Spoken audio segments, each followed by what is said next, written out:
If you're already receiving Social Security or you're between 55 and 70 and counting on those benefits to support your retirement, there's a number you're probably watching very closely right now. The 2027 Social Security COLA, the latest projection from the Senior Citizens League, is 3.6%. That sounds encouraging. It would be higher than the 2.8% increase beneficiaries received for 2026, and if the projection became official, the average benefit cited by the Senior Citizens League would rise by roughly $70 a month. But there's a problem with looking at that number by itself. A 3.6% increase in your Social Security check does not necessarily mean your purchasing power will rise by 3.6%. Your groceries don't increase according to the Social Security formula. Your prescription costs don't follow the exact same inflation measure. Your rent doesn't care what the COLA is. And Medicare, premiums, taxes, insurance, and other household expenses can change independently. So the real question isn't simply, how big will my Social Security raise be? The better question is, how much of that raise will I actually feel? And once you see the numbers clearly, you'll understand why a seemingly good COLA can still leave some retirees feeling financially squeezed. First, let's clear up one important misunderstanding. The 3.6% figure is not official yet. It is a projection from the Senior Citizens League based on the inflation data available so far. The official 2027 COLA will be determined using the Social Security Administration's statutory formula, which looks at the average CPIW for July, August, and September. The final number is announced after those 3 months of data are available.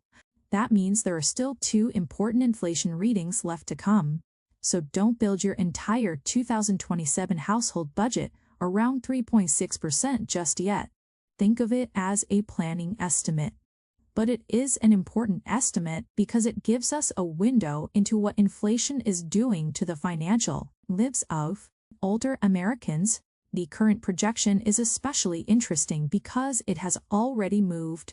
Earlier this month, the Senior Citizens League had projected a 3.8% COLA. After the July CPIW data came in, that estimate was reduced to 3.6%. AARP has separately estimated a 3.5% increase. Why did the estimate move lower? Because inflation data cooled somewhat. The July CPIW was up 3.4% from a year earlier, according to the latest reporting on the COLA projection. And this is where the story becomes more complicated. Lower inflation can be good news because it means prices are rising more slowly. But if you are a retiree, there is a psychological difference between prices rising more slowly and prices actually going back down.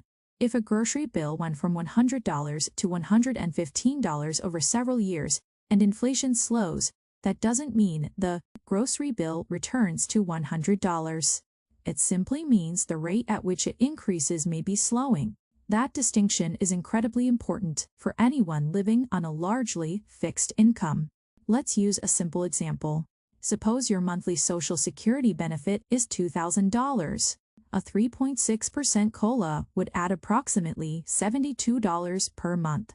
That sounds useful. Over a year, that's about $864 before considering taxes or other changes. But now imagine that your household expenses have increased by more than $72 per month. Maybe your homeowner's insurance went up.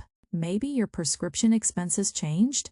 Maybe groceries, utilities, or transportation are costing more. Maybe you're paying rent. Maybe you have a car payment or credit card balance. Suddenly, the headline increase starts to look very different from the increase in your available spending money. And this is the central issue. COLA is designed to help Social Security benefits keep pace with inflation, but it isn't a guarantee that every individual retiree will experience the same inflation rate.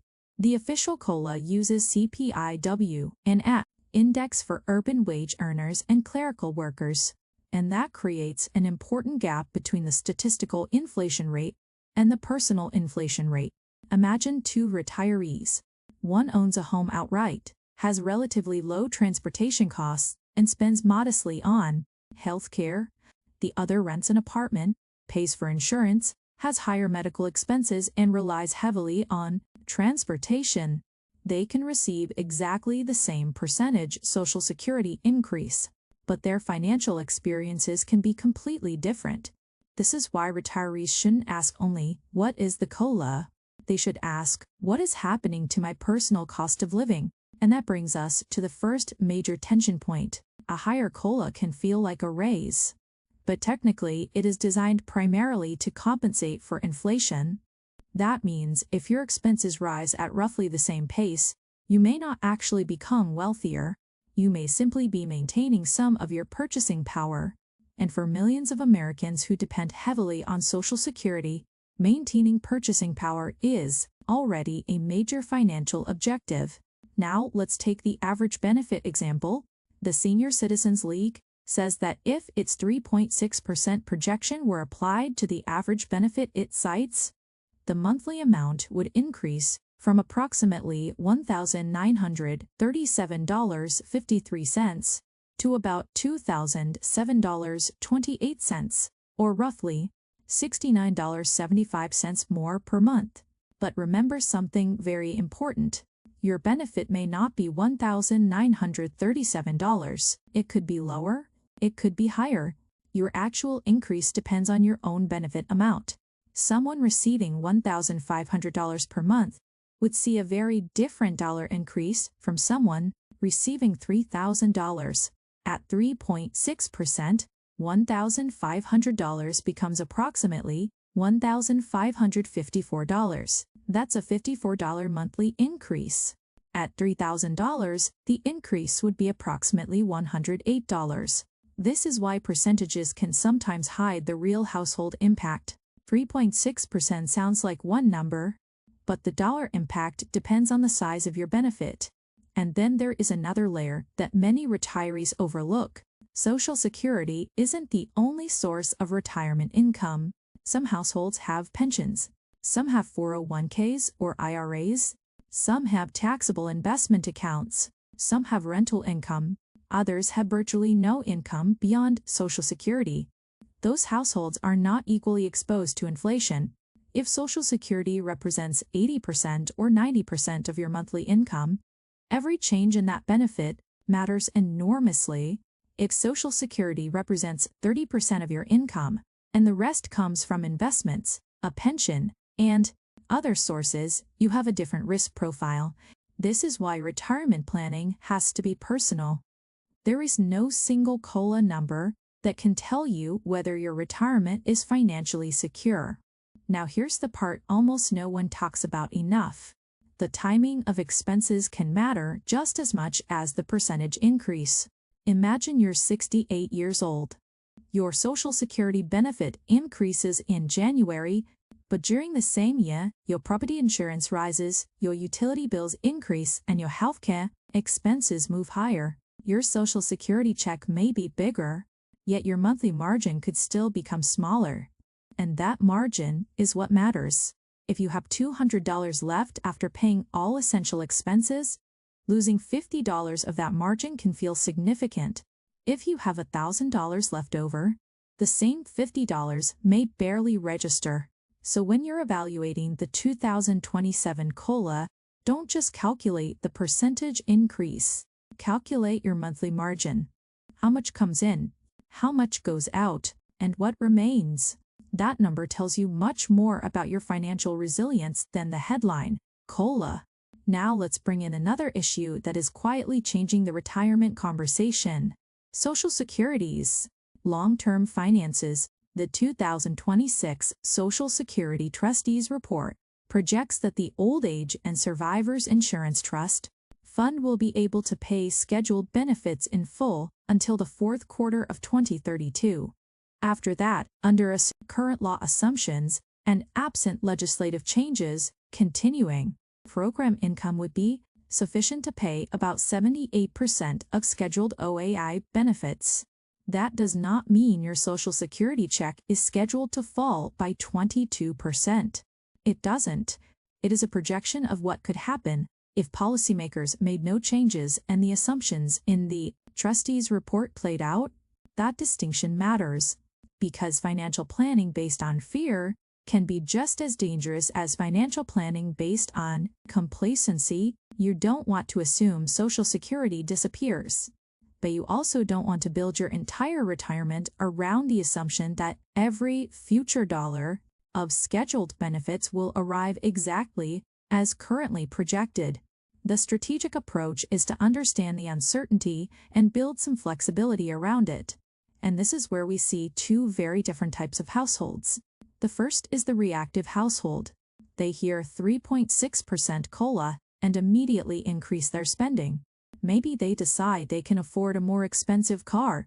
Maybe they increase discretionary spending. Maybe they assume the larger check means the inflation problem is solved. Then, 6 months later, expenses rise and the extra income has already disappeared. The second is the strategic household. They treat the COLA increase as additional financial breathing room. Instead of immediately spending every extra dollar, they look at where the money can strengthen their future. Maybe some goes toward an emergency reserve. Maybe some helps cover rising insurance costs. Maybe some goes toward debt reduction. Maybe some supports a retirement account if they're still working. Maybe it simply increases the household's monthly cushion. That difference may seem small, but over 5 or 10 years, small decisions compound. Now let's make this personal. If you're 62 and considering claiming Social Security, don't let the projected 2027 COLA become the deciding factor in when you claim. The annual COLA applies to benefits after you become eligible, but your claiming decision involves much larger questions, including your age, earnings history, health and longevity expectations, other income, and the value you place on higher monthly benefits later. The projected COLA is useful information. It is not a reason by itself to claim early or delay. If you're 50 and behind on retirement savings, the lesson is different. You have something extremely valuable that many retirees don't have anymore: time. Even modest increases in savings can compound over a decade or more. The goal isn't to make up for years of missed saving with extreme investment risk. It's to improve your savings rate, manage debt, and make your retirement plan more resilient.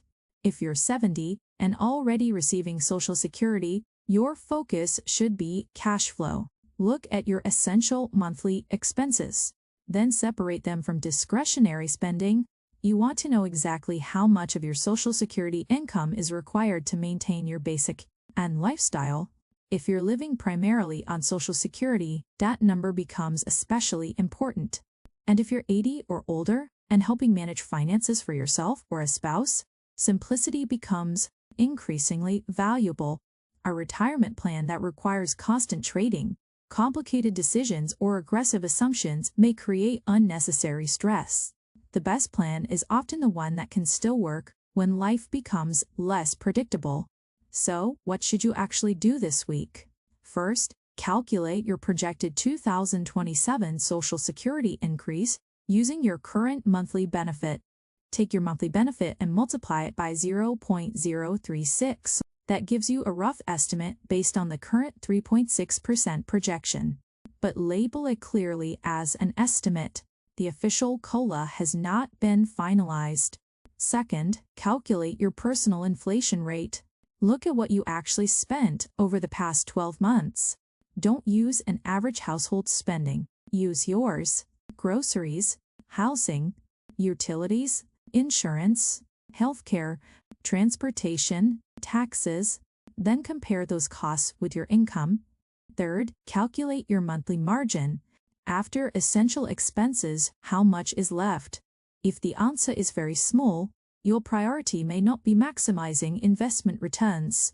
Your priority may be improving cash flow resilience. Fourth, review your debt. If you're carrying expensive revolving debt, don't automatically assume that a Social Security increase should become additional discretionary spending. Reducing expensive debt can improve your monthly cash flow for years.